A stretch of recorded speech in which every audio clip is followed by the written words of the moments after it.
Poco की शुरुआत Poco F1 से हुई थी, लेकिन पोको F1 की सक्सेस को पूरा पोको ग्रुप आज तक रिक्रिएट नहीं कर पाया है। मतलब पोको के फोन्स एक जमाने में पॉपुलर थे, लोगों ने उनके फोन्स को लिया, लेकिन फिर दिक्कतों का सामना करना पड़ा। किसी के मदरबोर्ड के अंदर दिक्कत आई, कहीं कैमरा में दिक्कत आई, कहीं MIUI के अपडेट में दिक्कत आई। तो आखिर पोको की ऐसी कहानी यहां पर क्या है, चलिए आज इस वीडियो में बात करते हैं। कहां राइज हुआ, कहां फॉल हुआ।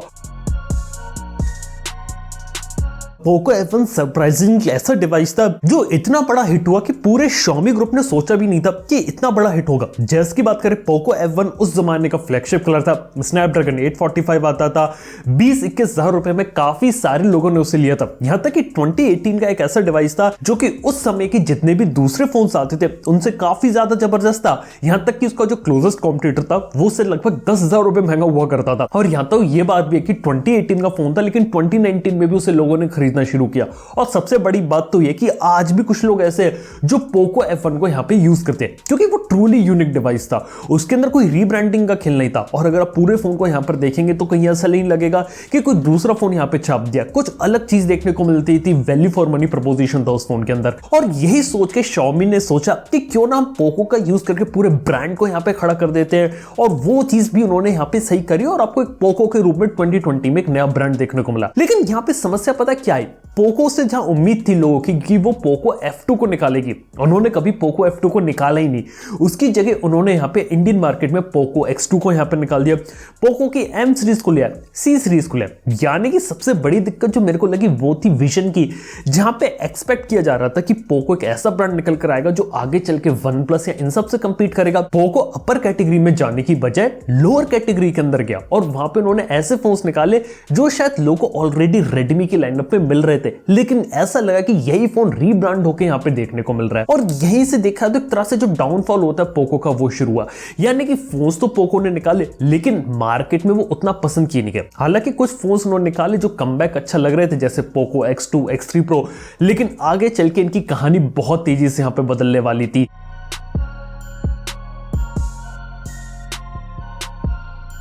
तो बेसिकली बात करें Poco X2, Poco X3 Pro काफी सॉलिड फोन थे, अपने प्राइस पॉइंट के अंदर अच्छी हार्डवेयर स्पेसिफिकेशन दे रहे थे और इसी कारण से लोगों ने उन्हें खरीदा। लेकिन पता है प्रॉब्लम यहां पे क्या आई, इसके मैन्युफैक्चरिंग डिफेक्ट्स के कारण काफी सारे लोग थे जो पिछले 1 से 1.5 साल के अंदर इन फोन्स के साथ परेशान हुए और उनको इनके फोन्स के अंदर दिक्कतें देखने को मिली। कहीं कैमरा डेट की दिक्कत आई, कहीं मदरबोर्ड की दिक्कत आई, और ये काफी बड़ा फैक्टर बना जिसके कारण पोको की काफी बड़ी नेगेटिव इमेज मार्केट में बनी। और देखा जाए तो पोको ने देखा तो X सीरीज के अलावा F सीरीज में भी फोकस किया था। जैसे की बात करें, यहां पे 2021 में पोको F3 GT को भी निकाला, लेकिन उसके साथ भी देखा जाए तो कहीं ना कहीं फ्लॉप डिवाइस यहां पे साबित रहा, क्योंकि पोको के साथ ऐसा लग रहा था कि वो कहीं ना कहीं गेमिंग वाले मार्केट के ऊपर फोकस कर रहे हैं, लेकिन उसके ऊपर वो अच्छे तरीके से अपनी पकड़ बना नहीं पाए। और देखा जाए तो उन्हें यह लग रहा था कि पोको F1 की सक्सेस को रिक्रिएट करेंगे, लेकिन पोको F3 GT भी एक और फ्लॉप फोन रहा उनकी तरफ से। लेकिन बात की जाए तो क्या पोको ने कोई इंप्रूवमेंट किया जहां पे लोगों को इतनी सारी दिक्कतें आई, तो इसकी तरफ से पोको का रिएक्शन क्या था? देखो, पिछले 1 साल में पोको के अंदर मैंने काफी बड़े चेंजेस देखे। सबसे पहले तो उनके जो इंडिया हेड थे वो मिस्टर हिमांशु टंडन बने, और उनके यहाँ पे आने के बाद कुछ पॉजिटिव चेंजेस जो मैंने यहाँ पे नोटिस करे। सबसे पहला तो ये था कि पोको X3 Pro यूजर को यहाँ पे एक्सटेंडेड वारंटी दी गई थी, और इस चीज का फायदा कुछ लोगों ने उठाया। इवन मैं कुछ लोगों को जानता हूँ जिन्होंने यहाँ पे रिप्लेसमेंट हैंडसेट भी मिला, किसी का खराब हो गया था, उन्हें बदले में एक नया फोन भी दिया गया। हालांकि मैं ये भी बोल सकता हूँ कि सब लोगों के साथ ये नहीं हुआ, कुछ लोगों के फोन लिटरली खराब हुए थे और काफी सारे लोग अभी भी परेशान हुए। इसके साथ पोको F4 डिवाइस एक अच्छा था, और उसके अंदर भी उन्हें लगा कि लोग यहाँ पे अभी भी ट्रस्ट नहीं करते पोको को, तो उन्होंने एक्सटेंडेड वारंटी देना शुरू किया और यहाँ पे 2 साल की वारंटी प्रोवाइड करी। लेकिन उस फोन के साथ भी एक छोटी सी दिक्कत हमें यहाँ पर देखने को मिली, वो थी यहाँ पे प्रॉपर सॉफ्टवेयर अपडेट का।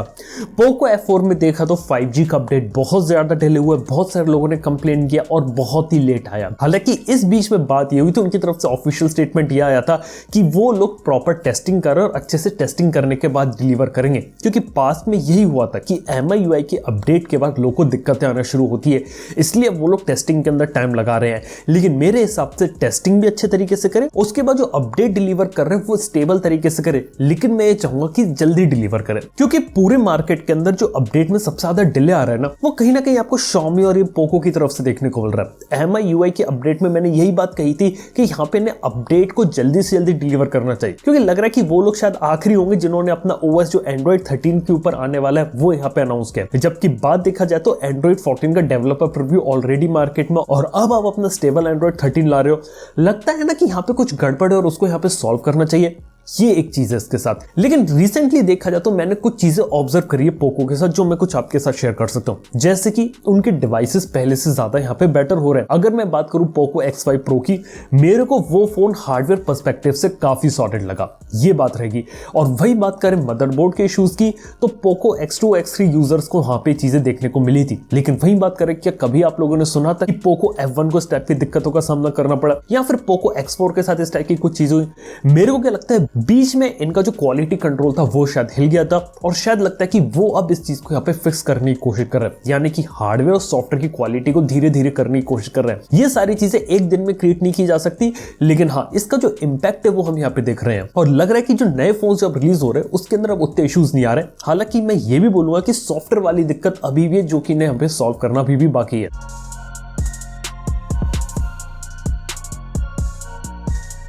देखिए, सबसे पहले तो पोको को यह करना चाहिए कि अपने डिवाइसेस के अंदर कुछ ओरिजिनलिटी लाए, और ऐसा ना करे कि एक ही डिवाइस जो चाइना में यहाँ पे लॉन्च करे रेडमी ब्रांडिंग के अंदर, वो दोबारा से रीब्रांड करके लाए। मेरे हिसाब से उन्हें इंडियन मार्केट के हिसाब से कुछ फोन्स को डेवलप करना चाहिए और यहाँ पे यूज केसेस को समझना चाहिए। एक काफी अच्छा एग्जाम्पल यहाँ पे मैं बता सकता हूँ वीवो और आईकू का।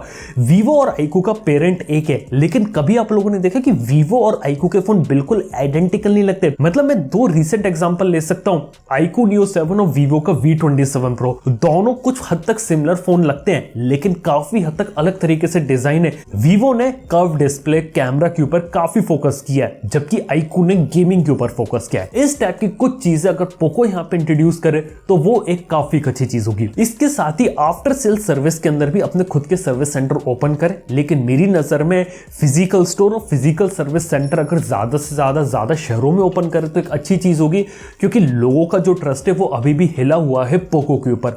और पोको के पास शायद ये लास्ट मौका है जिससे यहाँ पे चीजें जीत सकती है, क्योंकि कुछ चीजें यहाँ पे लोग सही कर रहे हैं, लेकिन अब उन्हें और यहाँ पे ज्यादा काम करने की जरूरत है। और इसके साथ ही फाइनली MIUI के अंदर भी उन्हें इंप्रूवमेंट लाने की जरूरत है, क्योंकि MIUI इन जनरल होल पूरे Xiaomi ग्रुप के साथ एक दिक्कत बना हुआ है। जहां पहले काफी ज्यादा फीचर्स आते थे, अब वो उतने ज्यादा फीचर डिलीवर नहीं कर पा रहा है, और उन्हें वहां पे इंप्रूवमेंट की जरूरत है। अगर पोको में लोग डिमांड करें एक क्लीन UI हो तो वो डिलीवर कर सकते हैं, जैसा आपका जो OnePlus है वो यहाँ पे डिलीवर करता है ना, एक MIUI का बिल्कुल ही clean version with zero bloatware, zero extra apps. ये एक चीज होगी जो यहाँ पे पोको के साथ एक कमाल दिखा सकती है। इसके साथ ही बात किया तो एक बात बोलना चाहूंगा कि पोको ने जो डायरेक्शन जो पोको F1 के बाद जो लूज किया था वो उन्हें दोबारा से गेन करने की जरूरत है। मतलब कि एकदम से बिल्कुल ही कुछ भी डिवाइसेस न लॉन्च करते हुए एक कुछ अच्छे डिवाइसेस लॉन्च करें, लेकिन एक सही प्राइस सेगमेंट पे निकाले। कहने का मतलब है अगर 20,000 रुपए के ऊपर या 30,000 का फोन निकाल रहे तो उसी कैटेगरी में फोन लॉन्च करना चाहिए। ऐसा नहीं होना चाहिए कि 15,000 रुपए का सेगमेंट खाली चलो रेडमी का कोई फोन यहाँ पे रीब्रांड करके ले आए, 10,000 रुपए में एक रीब्रांड करके ले आए। वो चीजें यहाँ पे मेरे को इतना सही नहीं लगती। वो कुछ ऐसी चीज जो इनको यहाँ पे थोड़ा अवॉइड करना चाहिए और कुछ अच्छी चीजें यहाँ पे डिलीवर करनी चाहिए। कुछ ये चीजें हो सकती है जिससे पोको वाले दोबारा से कम बैक कर सकते हैं। हालांकि पिछले कुछ समय में लगा है कुछ अच्छी चीजें हुई है पोको के साथ, लेकिन अभी भी काफी बड़े इंप्रूवमेंट होना अभी भी बाकी है। बाकी देखने वाली बात हो कि 2023 और आगे क्या एक बड़ा इंप्रूवमेंट अपने अंदर ला पाते कि नहीं ला पाते, और पोको अपने आप को बदल पाता कि नहीं बदल पाता। आप लोगों का जो एक्सपीरियंस है, क्या लगता है आप लोगों को, ये बात नीचे कमेंट बताना ना भूलो। थैंक यू आपको वीडियो देखने के लिए। मैं आपसे मिलता हूं नेक्स्ट वन के अंदर। Good bye.